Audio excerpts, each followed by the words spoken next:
So ons tema vir oggend is in Jesus se bus. In Jesus se bus. En ons gaan bietjie lees daar uit Lukas 24 vers 13 tot 35. Ek het 'n bietjie gaan lees wat sê die 2020 vertaling, maar hulle praat van stadion en goeder so. Ek het maar die 83 vertaling vanoggend gekies om uit te lees, maar as jy die 2020 het, volg gerus ook daarin saam.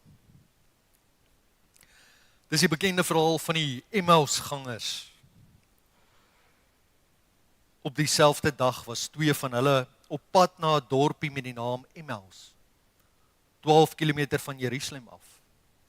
Hulle was in gesprek met mekaar oor al hierdie dinge wat gebeur het. Terwyl hulle so gesels en gedagtes wissel, het Jesus self nader gekom en met hulle saamgeloop. Maar hulle oë is verhinder om hom te herken. Hy vra hulle toe: "Wat is dit wat julle so ernstig met mekaar loop en bespreek?"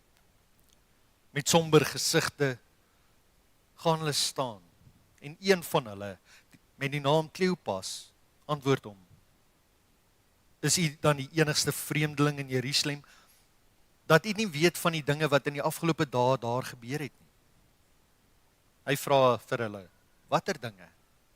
En hulle antwoord hom: "Die dinge in verband met Jesus van Nasaret, 'n profeet wat magtig was in woord en daad voor God en die hele volk, en hoe ons priesterhoofde en die lede van die raad hom oorgelewer het om ter dood veroordeel te word en hom gekruisig het. Ons het so gehoop dat dit hy is wat Israel sou verlos. Maar boonop is dit vandag al die 3de dag vandat die dinge gebeur het. En nou het 'n paar vroue uit ons kringe ons ook nog ontstel. Hulle was vanmôre vroeg by die graf en kon sy liggaam nie kry nie. Hulle het kom vertel dat hulle 'n verskyning gesien het van engele wat gesê het, hy lewe. Sommige van ons mense het ook na die graf toe gegaan en dit net so gekry soos die vroue gesê het. Maar hom het hulle nie gesien nie. Toe sê hy vir hulle: "Wat 'n gebrek aan begrip en wat 'n traagheid van gees. Glo julle dan nie die dinge wat die profeet gesê het nie? Moes die Christus nie hierdie dinge ly om in sy heerlikheid in te gaan nie?" Daarna het hy by Moses en al die profete begin en al die skrifuitsprake wat op hom betrekking gehad het, vir hulle uitgelê. Toe hulle by die dorpie aankom waarheen hulle op pad was, het hy gemaak asof hy verder wou gaan. Hulle het egter by hom aangedring en gesê: "Bly by ons, want dis amper aand en die dag is al verby." Toe het hy ingegaan om by hulle oor te bly. Terwyl hy saam met hulle aan tafel was, neem hy die brood, vra die seun, breek dit en gee dit vir hulle. Toe gaan hulle oë oop en hulle het hom herken. Maar hy het uit hulle gesig verdwyn. Hulle sê toe vir mekaar: "Het ons harte nie warm geword toe hy op die pad met ons gepraat het en vir ons die skrif uitgelê het nie?" Hulle het dadelik opgestaan en na Jerusalem toe teruggegaan. Daar kry hulle die 11 en die ander mense bymekaar. En die sê: "Die Here het regtig opgestaan en hy het aan Simon verskyn." Toe vertel hulle wat op die pad gebeur het en hoe hy aan hulle bekend geword het toe hy die brood gebreek het. Ons lees tot sover. Nou, hierdie week was nie vir my 'n lekker week nie. Weet nie, alles het net verkeerd gegaan. Partykeer amper gevoel of dit bo natuurlik verkeerd gaan. Behalwe nou vir die feit dat ons hele gesinnetjie ook maar bietjie aan die siekerige kant was, het net niks reg geloop nie. Mens amper die gevoel gekry daar's 'n groter of 'n slegter mag wat probeer om alles bo natuurlik verkeerd te laat loop. Al was so 2 nagte agter mekaar wat ek in die 2 nagte saam so 3 ure geslaap het. Waar net te veel dinge was. En in sulke tye sal mens baie maklik wonder, maar waar is God in al hierdie dinge? Hoekom voel dit vir my asof hy so stil is? Hoekom voel dit vir my asof hy nie ingryp nie? Hy is dan almagtig. Hy kan dinge so vinnig omdraai. Hoekom kom doen hy dit nie? Hoekom bly alles verkeerd loop? Dan kan mens wonder, maar hoor hy enigstens die gebede? Is hy daar? Moet ek in hom begin twyfel? Hoekom gryp hy nie net in nie?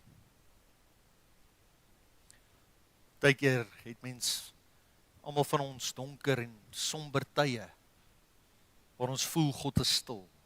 Daar's ook 'n baie mooi boek eintlik geskryf daaroor deur 'n Piet Craig, God on Mute, wat mense ook kan lees as mens meer daarvan wil weet. En dan wonder mense ook, maar is God aan my kant? Weet hy ooit van my? Ken hy my? Luister hy ooit na my gebede?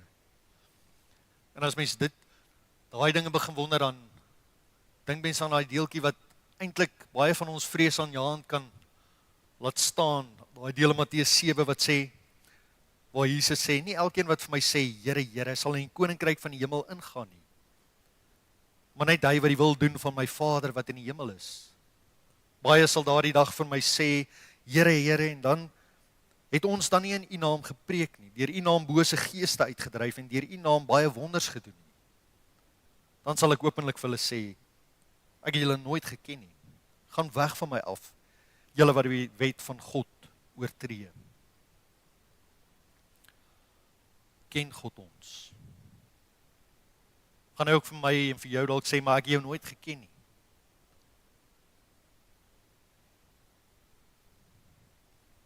Party wat soms so voel, verloor hoop. En sê maar, hoe kan ek nog in God glo? Hoe kan ek nog agter Jesus probeer aanstap as hy dan nie kan help nie?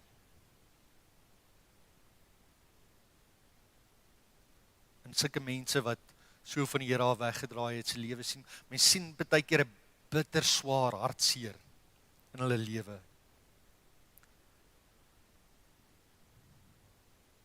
Maar wat maak ons van daardie tye?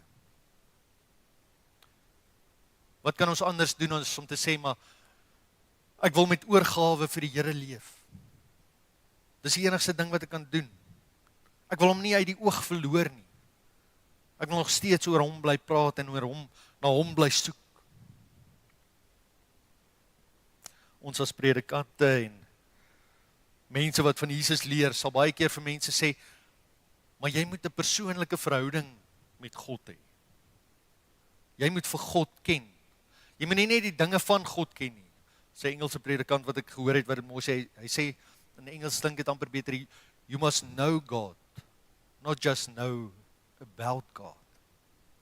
Hoe ken ons God? Hoe bou ons dan nou regtig aan daai verhouding as ons baie keer voel, maar hy bly dan stil? Hoe bou ons 'n verhouding met God? As ons na ons skrifgedeelte kyk, as ons kyk of ons daarin 'n bietjie antwoorde kan vind, dan lees ons van hierdie twee Emmausgangers, Kleopas en 10:1 sy vrou. Hulle sê nie, party dink is 'n man, party sê dalk is dit sy vrou. Ons weet nie. Maar hulle is op pad van Jerusalem af terug na hulle dorpie Emmaus. En hulle is platgeslaan. Ek kan amper sê hulle is op 'n manier ook bietjie teleurgesteld in God. Hulle loop al van die donker rond, hulle is verward, hulle is bang. Die lewe is vir hulle chaos. Al hulle hoop, al hulle drome is platgeslaan as hulle daai somber Sondagmôre terugstap na hulle dorpie. Hulle sê ons het so gehoop. Ons het so gehoop dat hy die een is wat Israel sou verlos. En nou lê hulle hoop kamstig verpletter. Want volgens hulle is Jesus dood. Is hy vir ewig stil. En hier op hierdie pad, hierdie amper hartseer pad waarop hulle is, praat hulle oor iets. In die 2020 vertaling sê dit, en hulle het oor hierdie dinge bespiegel, hierdie dinge rondom Jesus. Die nuwe lewende vertaling sê, hulle het hierdie dinge probeer ontrafel. Die 83 sê, hulle het gedagtes gewissel. Hulle was nog steeds besig met die dinge van God, van Jesus. Hulle het probeer sin maak uit hierdie hartseer wat hulle getref het.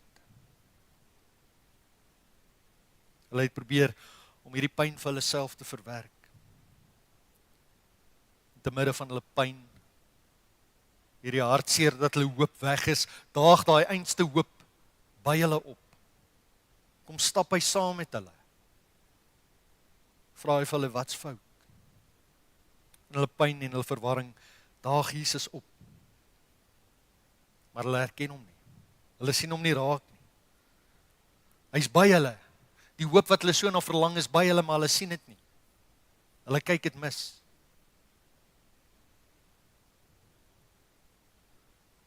En hoekom maak Jesus dan hierdie situasie vir hulle beter? As ons daai somber pad is, wat kan dinge van ons ook beter maak? Kom ons kyk wat Jesus doen. Hy gebruik die skrif. Hy gaan die skrif van sy tyd toe. Hy sê, kom ek lê dit vir julle uit. Kom ek vertel vir julle wat julle nie weet nie. Wat julle nie raak gesien het in julle skrif nie. In julle Torah, in julle in Moses en die profete nie. Kom ek wys vir julle wat dit gesê het van my. Maar hy sê nie vir hulle van my nie. Hy lê net al die skrifgedeeltes wat op hom van toepassing gehad het vir hulle uit. Sê daar so rondom 300 tot 400 gedeeltes in die Ou Testament wat wys op Jesus. Nou ek weet nie, baie van julle het al dalk gehoor van die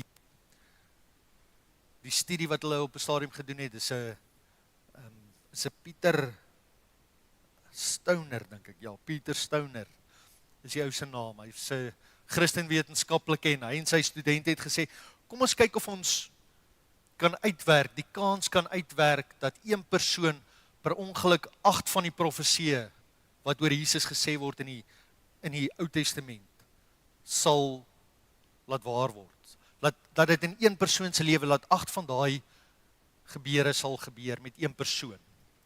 En hulle het uitgewerk die kans dat een persoon 8 van daai goed sou waar maak in sy lewe is 1 uit 10 tot die mag 17.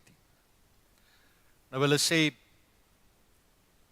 as jy, sê nou jy vat die hele Suid-Afrika, van Messina tot by Kaapstad, van Kosibaai tot aan die ander kant, die hele Suid-Afrika, al die berge, vlaktes, alles, en jy gooi dit vol $1 silwer muntstukke, en jy gooi hom so 34 cm, net so amper kniehoogte, en jy merk een van daai dollartjies met 'n merkie en jy gooi hom daar in en jy skommel die goed rond en jy stuur 'n geblinddoekte ou in en sê, gaan kryf my daai in. Die kans dat hy afbuk en die regteen optel is 1 uit 10 tot die mag 17. Dis as hy net 8 vervul het. Hulle het ook gaan kyk na die 48 wat bekend is wat daar is. Nou dis 1 tot die mag 1 uit 10 tot die mag 157. Nou ek kan nie 'n voorbeeld gee daarvan nie. As jy al die atome in die herkenbare heelal, al die atome met 2 maal, dan sê hoeveel munte jy gaan nodig hê, waar jy een sal moet kies. Dat 48 van daai dinge sou waar word. So die heelal is nie groot genoeg om al die muntstukke te hou wat nodig gaan wees. As elke atoom met 2 gemaal sou moet word. Maar dan is daar nog 300 tot 400 ander. Dan raak dit te groot vir ons begrip. Maar terug by die Emmausgangers, in hulle moedeloosheid, kom stap Jesus saam met hulle. Hy kom lê die skrif vir hulle uit. Hy kom vat die Bybel en hy lees, of hy lê dit vir hulle uit en hulle harte begin weer warm klop. En die groot ding is, die Emmausgangers het nie daarvoor gevra nie. Hulle het niks spesiaals gedoen, behalwe oor die feit dat hulle oor hom gepraat het. En Jesus daag in hulle midde op. Dis Jesus wat die inisiatief neem. Hy is die een wat saam met hulle kom stap. Dis nie hulle wat vra nie, hulle sê nie, hulle doen niks spesiaals nie. Maar Jesus kom stap saam met hulle. En hulle herken hom eers nie. Ek meen, hulle was nie belangrike mense nie. Hulle was nie mense wat op 'n manier groot invloed gehad het nie. Hulle was maar deel van die groter groep van disippels wat daar was. Ek dink ons, sê nou ek was Jesus. En ek word uit die dood opgewek na 'n klomp fariseërs en skrifgeleerdes en my gekruis onskuldig gekruisig het en ek staan weer op. Aan wie sou ek gaan verskyn? Sou ek nie maar dalk na daai skrifgeleerdes toe gegaan het en gesê het, kyk wat het julle gedoen, maar ek leef weer nie. Is hierdie nou 'n bewys van hoe verkeerd julle was? Jesus doen nie dit nie. Hierdie skrifgeleerdes wat ook die Bybel moes geken het, wat al daai profeseë moes geweet het, hy het eintlik nie 'n saak met hulle nie. Maar hierdie eenvoudige mense op 'n pad, hy kies om met hulle bemoeienis te maak.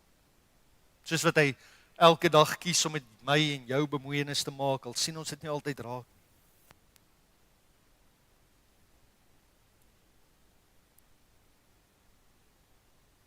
So Jesus stap saam. En as hy by ons is en ons kies om ook uit sy woord te lees, kan hy ook vir ons die skrif uitlê. Deur sy gees die skrif vir ons oopmaak. Kan ons harte ook weer warm klop. Kan ons ook weer hoop kry as ons moedeloos is. Maar nou kan ons vra, wat het hierdie gedeeltes nou met 'n doop en 'n nagmaal te doen?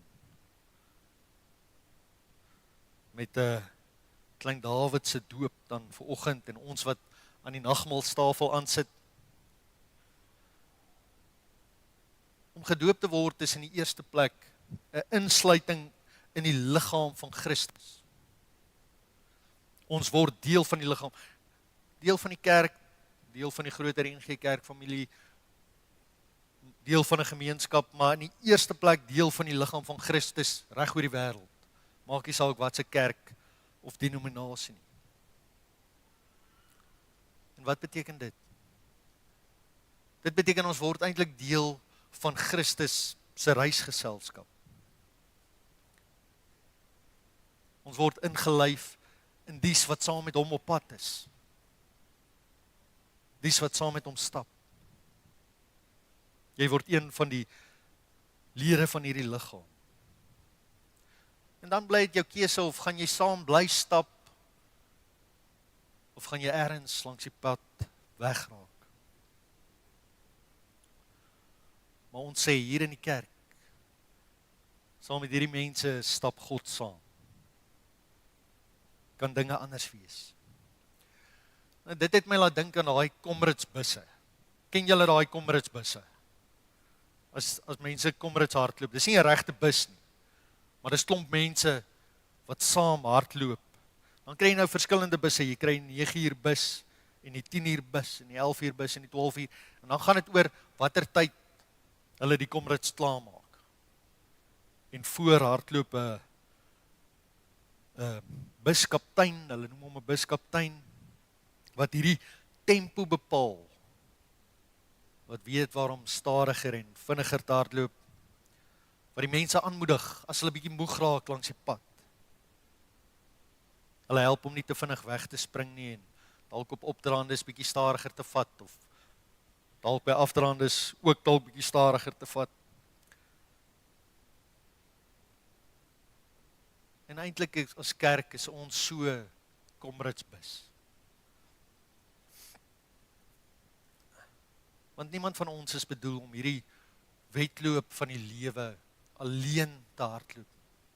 Alleen af te lê nie. Baie mense sal sê, ek sal God op my eie dien. Ek het nie 'n kerk nodig nie. Ek het nie mense rondom my nodig nie. Ek sal alleen stap. Ek sal op my eie glo. Want die Bybel sê, ons is 'n familie, ons is 'n liggaam. Ons is 'n kudde. Ons is God se volk. Ons het mense nodig. Daai tye wat ons dalk nie lekker voel nie, daai tye wat ons hoop dalk bietjie laag is, het ons ander nodig om saam mee te stap.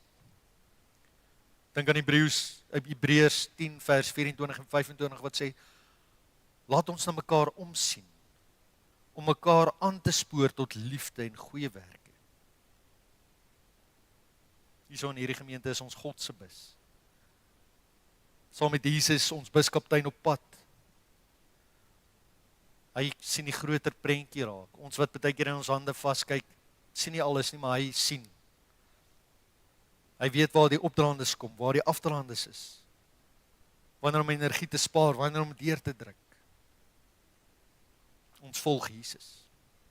Hy daag op ons pad, daag hy saam met ons op. Hy stap saam met ons en dan kies ons om hom te volg, om agter hom aan te loop. Ek vra nie dat ons alles moet verstaan nie, maar dat ons hom sal vertrou. Partykeer in die lewe gebeur het, mense wat afvallig raak, dis nie dat dit net skielik gebeur nie. Ons een slegte ding en hulle sê, okay, nou is ek klaar met die Here nie. Hulle raak so bietjies agter met hierdie bus. Dalk eers 10 meter, daag dalk hier en daar nie op vir 'n diens nie. Begin bietjie minder bid, lees bietjie minder Bybel. En op jou einde kan hulle die groep nie meer sien nie. Gebeur stadig. So die doel van 'n kommerusbus sou ons sê is nie om eers te eindig nie. Die doel van 'n bus is om soveel as moontlik mense oor die wenstreep te kry. En dis die kerk se roeping. Sê maar hoe kry ons mense oor die wenstreep? Dat Jesus kan sê, maar ek ken jou. Ek het jou geken, ek het saam met jou gestap.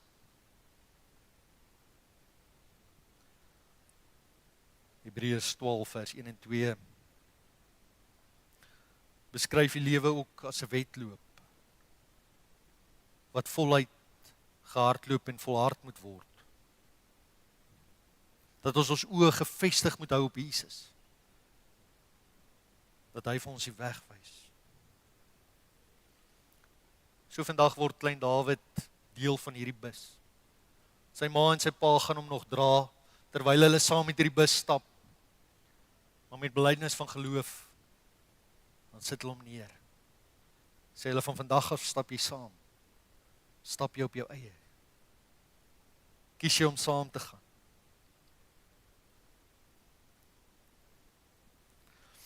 So as ons net vir 'n oombliekie terugkom na ons skrifgedeelte toe Jesus nou saam met hierdie ouens stap en hulle sê, maar weet jy nie wat gebeur het nie?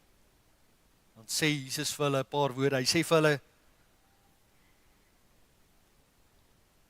sê vir die Emmausgangers, wat 'n gebrek aan begrip en 'n traagheid van gees. Hy sê vir hulle, maar hoe is julle begrip so gebrekkig en hoekom is julle so traag van gees? En baie van ons wat al trots is, as iemand dit vir my gaan sê, ek vir hom sê, ja, ek het 'n slegte week gehad, en hy sê vir my, maar as jy het 'n gebrek aan begrip en 'n traagheid van gees, het jy dan nie geweet Jesus is saam met jou? Dan gaan ek dalk kwaad raak. Hierdie Emmausgangers kon kwaad geword het, en hulle kon gesê het, ag man, stap jy maar vooruit, ons wil oor Jesus praat. Ons het nie jou kritiek nodig. En hulle sou die wonder gemis het. Hulle harte sou nie warm geklop het nie. Hulle oë sou nie oopgegaan het.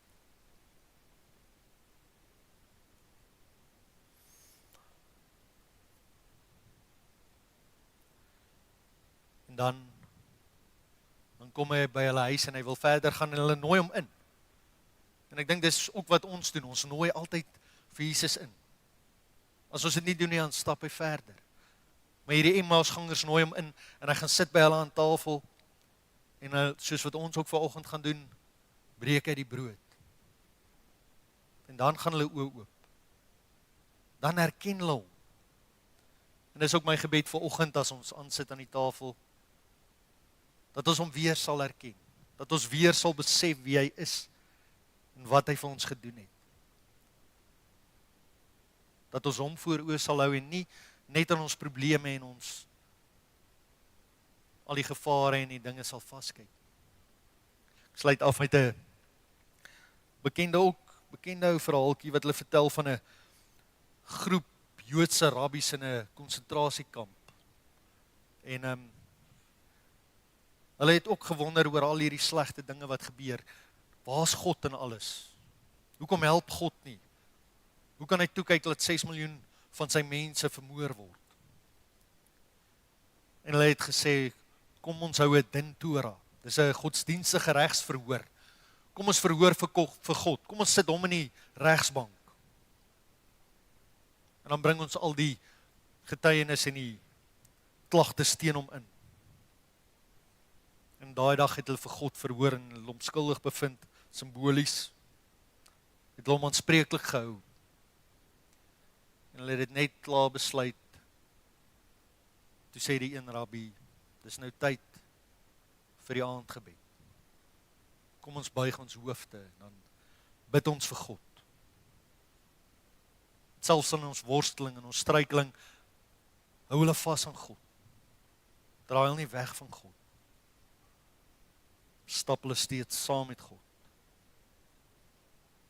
Mag ons harte ook altyd warm klop. Mag ons in God se bus en Jesus se bus bly. Mag hy saam met ons hierdie pad van die lewe stap. Mag hy ook vir ons die skrif uitlê en mag ons ook sy liefde en sy goedheid ervaar. En mag ons oë ook oopgaan dat ons hom sal sien. Kom ons bid saam. Here, baie dankie dat U vir ons liefhet. Here, help ons waar ons dit baie keer miskyk. Dat ons weer sal besef, U stap saam met ons. Here, help dat ons U voor oë sal hou. Dat ons nie in hierdie wêreldse probleme sal vaskyk nie, maar in U. Here, waar ons soms gebrekkig is aan begrip en traag van gees, kom help ons daarin, Here. Ons bid dit in Jesus se naam. Amen.